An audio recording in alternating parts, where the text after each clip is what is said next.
That's a reel called The Pinch of Snuff, and there's a story about it. You know, these rambling houses are caling houses in every community in Ireland, in the country, in England too, I'm sure, and everywhere else. Funny thing, I've never found out why any particular house is selected as the rambling house of a community. It's not for the sake of the tea and bread and jam or whatever it is.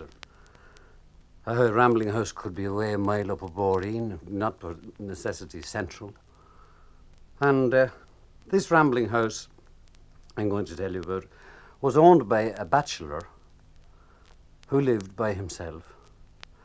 And in winter nights they'd have their ceilidh round the fire, smoking and yarning and talking and the odd song and the odd joke and local news and gossip. And in summertime there was a grand green grass sward at the gable end of the house, and they used to have their ceilidh there right till nightfall. Well, this night at nightfall they all said good night to each other, knocked the dottle out of their pipes, and the bachelor man was going in home to bed for himself, when a little man appeared beside him.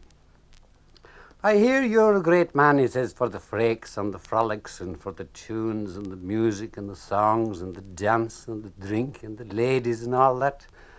"And why not?" says the man. Well, he said, "I'm one of the little people." "I can see that," says the man. "Well, I came here," he said, "to invite you to a great spree that's on tonight. It's a wedding spree. And we're going there. We want to take the bride-to-be away with us. And we have to make her sneeze 3 times without anybody saying jeeling or God bless us or anything like that. If we succeed in doing that, we're away with her and we leave somebody else in her place. But we can't do this unless we have a mortal with us. And that's why I'm here to invite you to come to the spree. There'll be plenty to drink and plenty to eat there and plenty of dancing and fun. Good music and all." "All right," says the man, "I don't mind." And away they flew in the air, and they landed in this house, and the place they landed was in the rafters above. And the hugging, mugging, cugging, the little men above them, they all settling themselves on the cross beams. And then 2 little men together. "There she is now," says one of them. "You see that one there with the black hair and the blue dress? That's the one." "All right," says the little man. And he had a little box of snuff ready, and he took a pinch. And they were dancing a set. And when the chain around came, she came round right under him, and he dropped the pinch of snuff down right under her nostrils, and she sneezed. And with the music and the dancing, nobody noticed, and nobody said jeeling or God bless you or anything. "That's one of them," says the little man. And he'd a pinch of snuff ready for the next time she came round. He dropped it, and she sneezed, and nobody said jeeling or God bless us or anything. "That's 2 of them," says the little man. "No."